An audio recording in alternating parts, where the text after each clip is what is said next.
Bismillahirrahmanirrahim. Assalamualaikum warahmatullahi wabarakatuh. Salam Malaysia ku prihatin dan salam perpaduan. Saudara dan saudari yang saya kasihi sekalian, apa khabar semua yang berada di KUS Rusia maupun Malaysia? Saya doakan saudara dan saudari sihat walafiat. Alhamdulillah, bersyukur kita kehadap Allah Subhanahu Wa Taala kerana dengan izin dan limpah kurnianya kita dapat bersama-sama melangkah masuk tahun 2021 pada petang yang berbahagia ini. Tahun ini merupakan kali pertama saya memberi amanah sebagai Presiden Kesatuan Pelajar Perubatan Malaysia KUS ataupun KUS Malaysian Medical Student Association KMSA sejak saya mengambil alih tumpuk Presiden pada bulan Julai 2020. Adalah dengan penuh perasaan rendah diri saya mengambil peluang ini untuk mengucapkan ribuan terima kasih kepada Tuan Yang Terutama Datuk Bala Chandran Tharman, Duta Besar Malaysia ke Persekutuan Rusia, Armenia dan Belarus serta pasukannya, Dr. Taufik Muhammad Cahin serta pihak KUS State Medical University, Falcon Universal dan semua pelajar Malaysia yang menuntut di KUS kerana memberi saya amanah, kepercayaan dan peluang untuk mengetuai pasukan KMSA 2020-2021. Perlulah menjadi ingatan kepada semua seluruh pasukan KMSA yang pelajarlah tunjang dan sebab KMSA ditubuhkan. Saya sedar tempoh 6 bulan pasti agak singkat untuk mana-mana kesatuan dinilai pencapaiannya. Dalam keadaan biasa, 6 bulan adalah umpama tempoh percubaan atau probation period. Sudah pasti tempoh yang agak lebih lama diperlukan untuk membuat penilaian yang lebih komprehensif tentang pencapaian sesebuah kesatuan tersebut. Namun saya percaya dalam tempoh 6 bulan KMSA 2020-2021 telah mencapai banyak kejayaan biarpun dari segi pendidikan maupun sosial dan budaya. Tahun 2020 merupakan tahun yang cukup mencabar bagi masyarakat sedunia. Kita dilanda pandemik yang tidak pernah lagi dialami dalam sejarah moden manusiawi. Sejarah sejenis wabak yang memberi impak begitu besar. Penularan COVID-19 bukan sahaja meragut nyawa, tetapi mengubah cara hidup kita ke arah norma baru.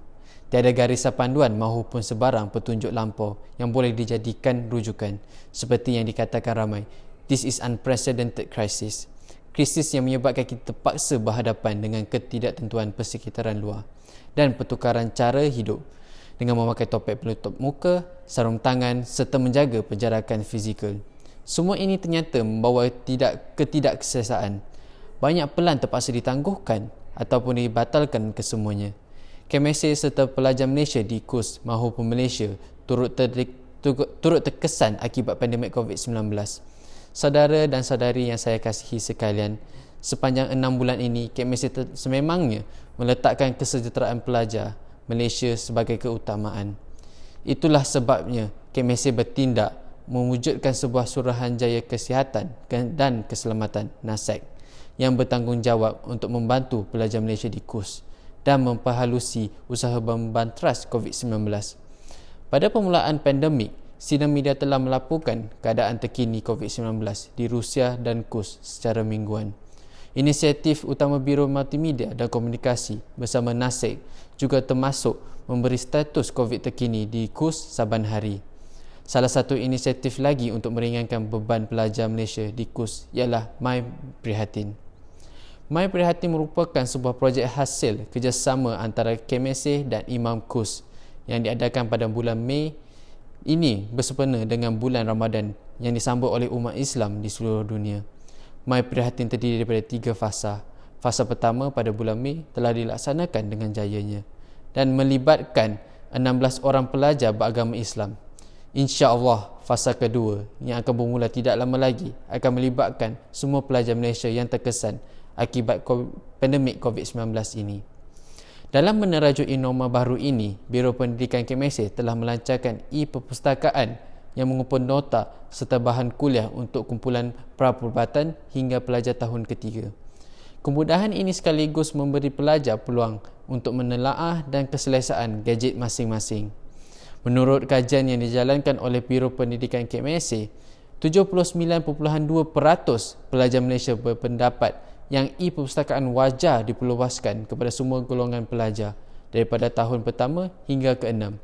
Jangan risau, KMSA akan melakukannya.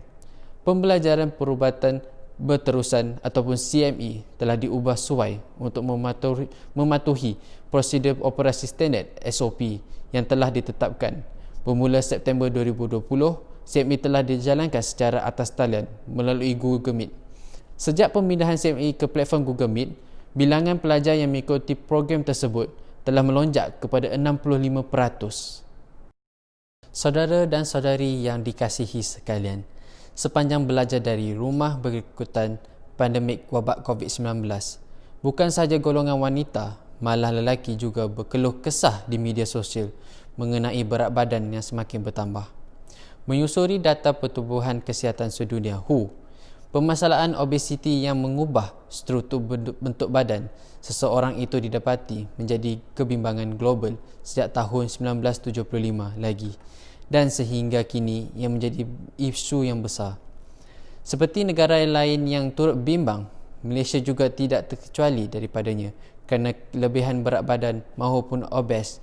Kedua-duanya adalah faktor risiko utama yang sering dikaitkan dengan penyakit kronik NCD atau dinamakan non-communicable disease seperti diabetes maupun kardiovaskular.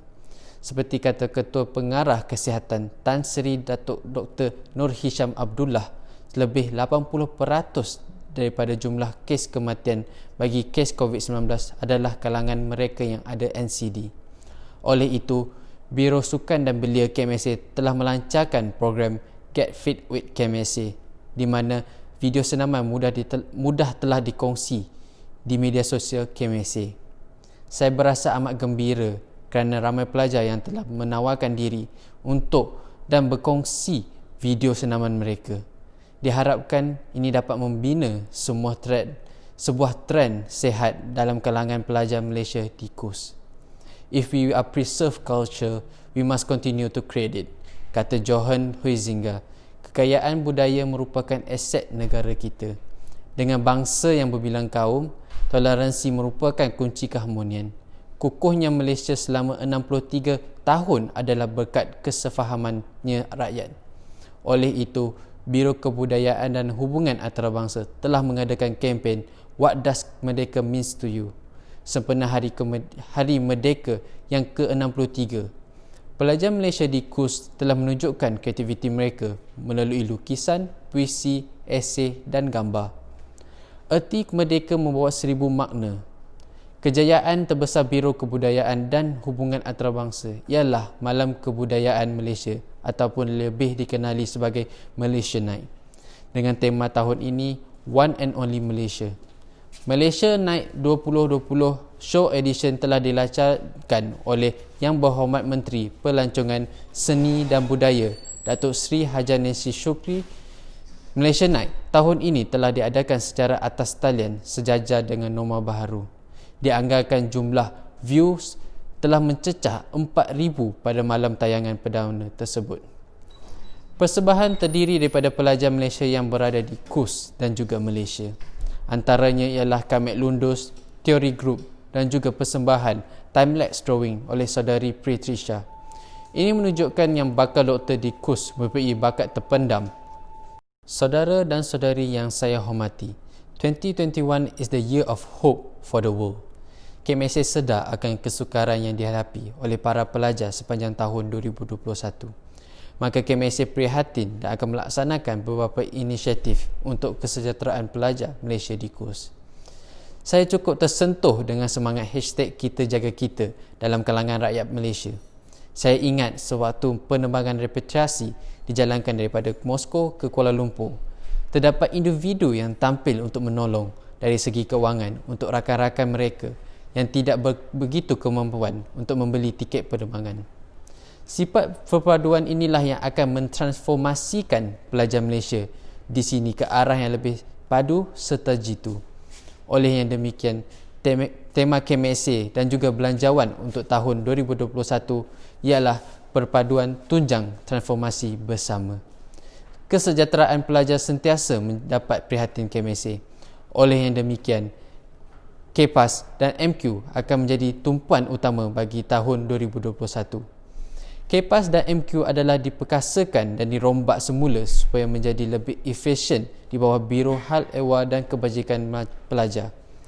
Ini mendapat dilaksanakan dengan peruntukan sebanyak 20,000 rubel. Peruntukan ini menjadi lonjakan sebanyak 85% berbanding tahun 2020. Bantuan dalam bentuk subsidi dapat meringankan beban pelajar di mana ibu bapa mereka terkesan secara langsung maupun tidak langsung akibat pandemik COVID-19. Maka 5,000 rubel subsidi pengangkutan pelajar akan diperuntukkan di bawah Biro Hal Ehwal Pelajar dan Kebajikan.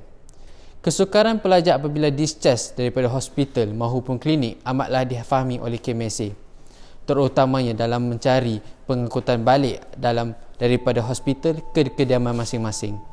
Bagi sesetengah hospital, ketidaksediaan laluan bas amatlah kurang dan ini ternyata lagi sukar pada musim sejuk.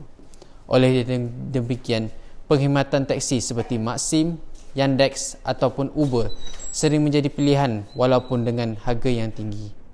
Nescaya subsidi ini sedikit sebanyak dapat meringankan beban pelajar Malaysia. Kadar pengulangan semester untuk pelajar Malaysia yang sering menjadi tumpuan pelajar maupun ibu bapa mereka. Dengan ini, KMSA telah mengenal pasti masalah tersebut dan mengambil inisiatif untuk mengadakan program Vote Back on Track. Program tersebut bertujuan untuk membantu pelajar yang telah mengulang semester untuk menyelesaikan diri dari segi pembelajaran mereka dan juga mental apabila mereka memasuki kumpulan yang baru melalui seorang mentor. Program Back on Track dijangka akan bermula pada bulan Februari 2021 dan membantu sekurang-kurangnya 30 ke 50 orang pelajar. KMSA juga memperuntukkan sebanyak 18,000 rubel bagi Biro Pendidikan. Ini merangkumi 10,000 rubel bagi penganjuran seminar pendidikan bagi tahun 2021. Seminar pendidikan yang akan dianjurkan termasuk Propedeutic of Internal Disease, Practical Skill, ECG klinik dan lain-lain. Untuk memberi peluang kepada lebih banyak pelajar Malaysia mengikuti seminar tersebut, KMSA akan memberi subsidi pendidikan sebanyak 5,000 rubel bagi menurunkan kadar harga seminar yang bakal dianjurkan. Subsidi ini dijangka akan memberi kesan positif kepada sekurang-kurangnya 200 pelajar Malaysia. Saudara dan saudari yang dikasihi sekalian, sukan bukan hanyalah untuk tontonan dan hiburan, tetapi ia juga adalah ejen perpaduan dalam menyatukan masyarakat Malaysia yang terdiri daripada pelbagai bangsa dan agama. Maka, KMSA memperuntukkan sebanyak 28,000 rubel bagi Biro Sukan dan Belia. Ini merangkumi beberapa tunjang utama. Sukan intervarsiti menjadi impian ramai pelajar Malaysia. Namun, disebabkan oleh kekangan kewangan, ramai terpaksa melupakan hasrat mereka. Pandemik COVID-19 ini akan mengeruhkan lagi keadaan dengan ramai ibu bapa yang terkesan secara langsung atau tidak langsung. KMSA juga sedar yang kos menjalankan sukan intervarsity juga bakal meningkat kerana dunia kian pulih daripada masalah ekonomi. Ekoran itu, KMSA prihatin akan memperuntukkan subsidi sebanyak 11,000 rubel bagi para atlet. Sasaran KMSA pada tahun 2021 ialah supaya setiap seorang pelajar melibatkan diri dalam satu sukan ataupun one student one sport. Untuk tujuan tersebut, promosi sukan haruslah digiatkan. Maka peruntukan sebanyak 10,000 rubel akan diberi untuk mempromosikan sukan dan menjalankan aktiviti kesukanan. KMSA juga memperuntukkan sebanyak 1,000 rubel untuk memastikan segala peralatan sukan mencukupi serta dalam keadaan yang sempurna bagi kegunaan para atlet kita. Pembekasan belia menjadi topik yang kian hangat dibincangkan. Walaupun sebagai bakal doktor, sifat kepimpinan haruslah dipupuk sejak muda lagi. Munculnya tokoh-tokoh belia adalah disebabkan kesedaran perlunya darah muda dalam lanskap pemerintahan kita. Maka peruntukan sebanyak 3,000 rubel datang tepat pada masanya untuk Biro Sukan dan Belia. 1,000 orang tua akan bermimpi satu orang muda mampu mengubah dunia. Demikianlah kata-kata Sukarno, Presiden pertama Indonesia. Selain sukan, ejen perpaduan yang kedua merupakan kebudayaan di mana ia juga merupakan salah satu aset yang paling penting bernilai bagi negara kita, Malaysia. Tanpa budaya, tiada corak kehidupan kita. Dengan itu juga, KMSA telah mengambil inisiatif untuk memberi peruntukan sebanyak 38,000 rubel bagi Biro Kebudayaan dan Hubungan Antarabangsa bagi tahun 2021.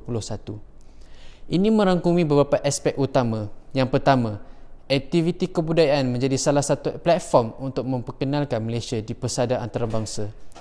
Selain Malaysia Night, aktiviti kebudayaan kecil-kecilan seperti Bazar Christmas, Bazar RMIT dan banyak lagi, insya-Allah akan dijalankan apabila keadaan dibenarkan. Kedua, bagi memupuk minat serta menghargai inisiatif para pegiat seni dalam kalangan pelajar Malaysia, KMSA memperuntukkan sebanyak 4,000 rubel insentif kebudayaan. Insentif tersebut diberi kepada pelajar yang aktif dalam bidang kebudayaan serta seni. KMSA percaya bahawa inisiatif ini akan menarik lebih ramai pelajar untuk berkecimpung dalam bidang seni dan budaya. Mengenalkan dan mempertahankan budaya itu penting supaya manusia bisa mengenal dirinya sendiri dan lebih saling menghargai dan sebagainya. Begitulah kata-kata Ms. Junardi dalam bukunya Man Defender. Saudara dan saudari yang saya hormati, di sini saya ingin menekankan sekali lagi bahawa KMSA sememangnya mengutamakan kesejahteraan pelajar Malaysia di KUS. Tema KMSA bagi 2021 merupakan penzahiran konsep prihatin pelajar yang didokong teguh oleh KMSA 2020/2021. Kebajikan dan kesihatan pelajar Malaysia adalah keutamaan, manakala kelangsungan hidup serta ketahanan bersama menjadi pegangan demi mencapai transformasi bersama. Hakikatnya, ini bukanlah kali pertama dunia dilanda wabak. Manusia sudah berulang kali jatuh dan bangkit semula membina tamadun. COVID-19 sememangnya musibah yang membuat dunia angkuh bermuhasabah, mencari solusi dan saling meneladani. Saya percaya pelajar Malaysia ialah bangsa pelajar yang berani dan berdaya tahan. Bila sepakat kita mampu melakukan yang luar biasa, pemulihan kehidupan mampu dicapai. Buah salak di dalam kantung, kulitnya keras isinya kelat. Bulat air kerana berpentung, bulat manusia kerana berfakat. Atas hakikat itulah KMSA mengangkat sebagai tema perpaduan tunjang transformasi bersama.